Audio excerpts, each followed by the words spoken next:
심은 대로 거두리라. 심은 대로 거두리라 그랬는데 여러분들은 무엇을 심고 또 무엇을 거두고 살아가십니까? 요즘에는 한국에 보니까 그 텃밭이 유행해요. 텃밭. 아파트에 살면서도 보니까 이제 동사무소인가요? 어디 같은 데 가서 그 신청을 한다고 그러죠. 신청을 해서 아파트 생활하면서도 그 동네에 따라서 그 분양을 해주기도 하고 그런가 봐요. 또 서울에도 보니까는 그 이런 산이나 아니면 이렇게 여유 공간이 있는 데 같은 데서는 텃밭을 많이 활용을 해서 거기다가 이제 그 생활에 필요한 것들 뭐 상추라든가 뭐 깻잎 뭐 이런 것 같은 배추 뭐 여러 가지 심는 것 같아 보니까 여러 가지 심어서 그것을 수확해 가지고 이제 이웃들하고 같이 먹기도 하고 뭐 다큐멘터리 같은 거 보니까 그런 게 많이 나오더라고요. 하여튼 심으면 이제 거두게 되는데 뿌리는 거죠. 씨를 뿌리거나 종자를 심어 가지고 심은 대로 그 수확을 하는 건데 이게 아주 위대한 자연의 법칙입니다. 심은 대로 거둔다. 이게 이제 자연의 법칙인데 인생의 법칙이기도 해요. 인생이라고 하는 것도 이제 심은 대로 거두게 되는데 심은 대로 이제 수험생이 시험을 보는데 공부를 해야 되는데 이제 밤을 새워서 벼락치기 공부를 할 수도 있고 또 평상시에 공부를 쭉 해왔던 학생들도 있고 그런데 공부는 안 하고 성적만 좋은 성적을 바란다. 이래가지고서는 좋은 결과가 나올 수는 없겠죠. 그러니까 자기가 이제 평소에 심은 대로 그것을 거둔다. 이게 이제 위대한 인생의 법칙인데 오늘 세 가지 요점 사항을 여러분과 함께 엑기스를 나눠보고자 합니다. 첫 번째, 심은 대로 거두리라. 첫 번째, 이게 하나님이 정하신 법칙이라는 거예요. 심은 대로 거둔다. 이게 이제 자연의 법칙이고 인생의 법칙이기도 하면서 하나님의 법칙이라는 거죠. 하나님께서 정하신 법칙이다. 우리가 이제 흔히 콩을 심으면 콩이 나고 팥을 심으면 팥이 난다. 그런 말을 하는데 뭐 어떻게 보면 당연한 말인데 그런 말을 할까? 이제 이 원리가 거기 있다는 거죠. 심은 대로 거둔다. 콩을 심었으면 거기서 콩이 나고 팥을 심었으면 팥이 나는데 그 인간의 교활이라든가 탐욕스러운 인간은 콩을 심어놓고 팥을 원하고 팥을 심었는데 콩을 원한다는 거예요. 아까 이제 수험생 이야기를 잠깐 나눴는데 공부를 하지도 않고 어떻게 좋은 성적을 받을 수가 있겠습니까? 하나님의 나라도 마찬가지 원리예요. 하나님의 나라, 주님의 뜻을 이루고 하나님께 영광을 돌리기 위해서는 하나님 나라에 합당한 씨앗을 심어야 되는데 자, 무엇을 심어야 되겠습니까, 여러분? 육체를 위해서 심은 사람은 육체로부터 썩어진 것을 거두고 성령을 위해서 심는 자는 성령으로부터 영생을 거둔다. 자, 이게 참 아주 멋진 말이네요. 육체를 위해서 심은 사, 그러니까 자기가 잘 먹고 잘 살려고 평소에 거기에만 관심을 가진 사람은 아무런 유익이 없다는 거죠. 영생에 대한. 그런데 육체의 삶은 잠깐 피곤하고 고단하고 가난하게 살고 또 이웃을 돕고 또 주님의 뜻을 이루는 기관에 도네이션을 하고 이렇게 성령을 위해서 심은 사람은 성령으로부터 영생을 거둔다는 거죠. 영생을 거둔다. 이것을 우리가 믿는 것이 믿음이죠. 이게 하나님께서 정하신 법칙이다는 거예요. 신약성경 로마서 2장 6절로부터 8절까지 한번 찾아서 한번 다 같이 한번 읽어보겠습니다. 로마서 2장 6절로 8절입니다. 그래 한번 해봐라 이런 식으로 나오지 마시고 성경책 다 같이 한번 펼쳐보세요. 펼쳐서 밑줄을 이렇게 쫙 그시고 밑줄 쫙 언더라인을 하시고 세 번씩 읽으세요. 자, 찾으셨죠? 한번 다 같이 읽어보겠습니다. 시작. 하나님께서 각 사람에게 그 행한 대로 보응하시되 참고 선을 행하여 영광과 존귀와 썩지 아니함을 구하는 자에게는 영생으로 하시고 오직 당을 지어 진리를 따르지 아니하고 불의를 따르는 자에게는 진노와 분노로 하시리라. 그러니까 서로 믿고 신뢰하는 공동체, 사회가 되려면 정직을 심어야 됩니다. 정직.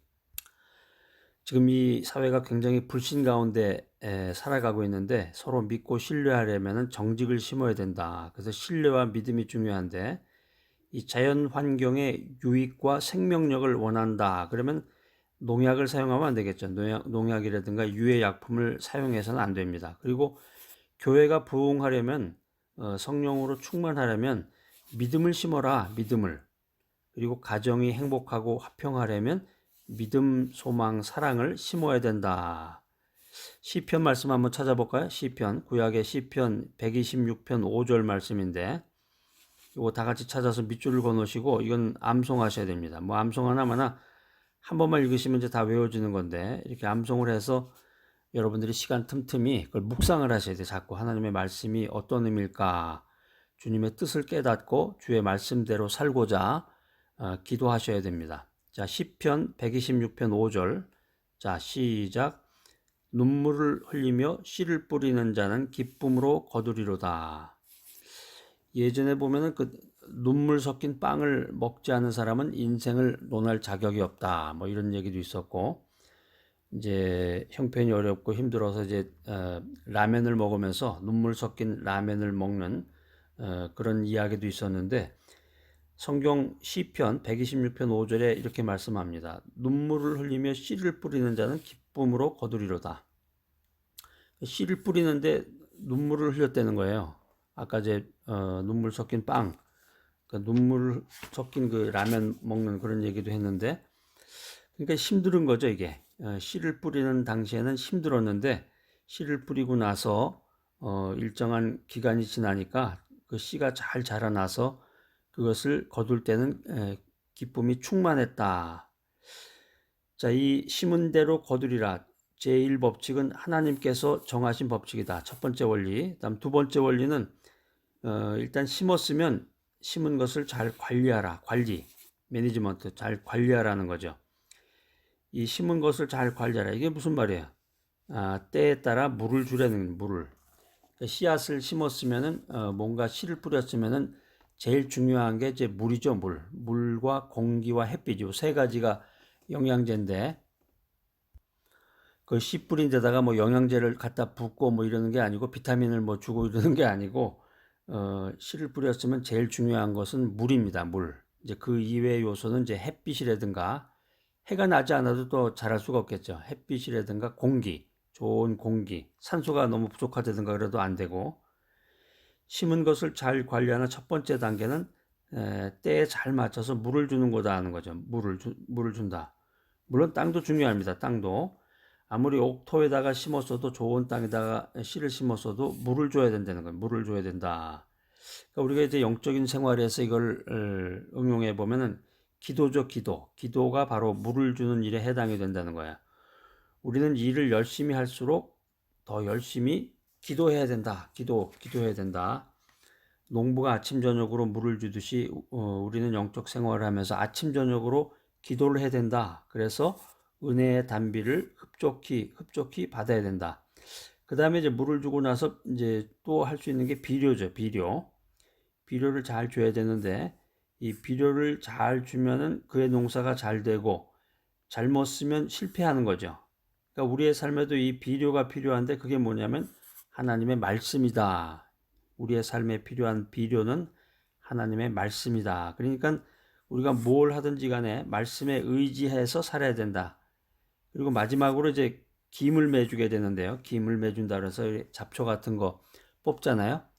그 벼도 보면은 논에 보면은 그 피라고 그러죠. 그런 것들이 이제 잡초가 나는데 그걸 자꾸 뽑아줘야 되는데 해충을 잡아주기도 하고 그러니까 잡초가 무성하면 이 곡식이 섭취할 양분이 다 빼앗기게 돼. 그러니까 형편없는 게 결실이 맺어지는데 이 잡초를 뽑아주고 또 해충이 너무 많으면 곡식을 망치게 되죠. 그래서 옛날에 보면 이제 뭐 허수아비도 달아놓고 뭐 종도 치고 뭐 벨도 울리고 그러는데 새들이 와서 또 쪼아먹기도 하고 이 부정적인 생각과 원망과 불평 이런 것들이 우리 삶의 잡초와 해충에 해당이 되는 겁니다. 부정적인 생각이라든가 원망과 불평은 우리 삶의 잡초와 해충이 돼서 신앙을 병들게 하고 삶을 파괴한다. 그렇기 때문에 영적인 생활을 유지하기 위해서는 오직 감사, 오직 소망, 그리고 긍정적인 생각으로 심은 것을 잘 관리해야 된다는 것입니다. 그 다음에 심은 대로 거두리라 세 번째 원리는 인내입니다. 인내. 열매를 얻을 때까지 인내하면서 endurance, 인내하면서 waiting, 기다려라, 기다려라. 자, 신약 성경 히브리서 한번 찾아보겠습니다. 신약 성경 히브리서 10장 36절. 자, 한번 찾아서 한번 다 같이 읽어볼까요? 밑줄도 거놓으시고 세 번씩 읽으세요. 자, 시작. 너희에게 인내가 필요함은 너희가 하나님의 뜻을 행한 후에 약속하신 것을 받기 위함이라. 히브리서 10장 36절에 이런 말씀이 기록이 되어 있는데, 성경에 나오는 그 위대한 승리자들이 있어요. 믿음의 조상들. 이런 위대한 승리자들은 인내했던 사람들이에요. 오래 참고 기다렸던 사람들. 예, 그래서 전도서 3장 1절에 보면, 구약성경 전도서 3장 1절에 보면 범사에 기한이 있고 천하 만사가 다 때가 있나니, 이런 말씀이 기록되어 있습니다. 사람이 뭘 하면, 무슨 일을 하든지 최선을 다했으면 결과를 하나님께 맡기고 기다려야 돼. 기다리라. 잠언서에도 보면 이런 말이 있어요. 잠언서 16장 3절에 보면, 구약성경 잠언서 16장 3절. 너의 행사를 여호와께 맡기라. 그리하면 내가 경영하는 것이 이루어지리라. 그러니까 무슨 일을 하든지 씨를 심고 나서는 최선을 다해야 되는데, 물도 주고 뭐 김도 매고 잡초도 뽑아주고 벌레도 잡고, 하여튼 최선을 다했으면 결과는 하나님께 맡기고 기다려라. 하나님께서는 사람이 심지 않은 것을 거두게 하시는 그런 분이 아니에요. 하나님께서는 그 아들 예수 그리스도를 하늘에 미랄로 심으시고 수많은 영혼을 구원하신 공의의 하나님이십니다. 자, 오늘 심은 대로 거두리라, 이 귀한 메시지 들으시는 여러분들 참 소중한 믿음을 갖고 계십니다. 여러분들 하나님의 나라와 의를 믿음, 소망, 사랑을 심어서 하나님의 나라와 의를 위해서 믿음, 소망, 사랑이라고 하는 씨를 심어서 30배, 60배, 100배로 열매 맺는 삶을 살게 되시기를 간절히 소망합니다.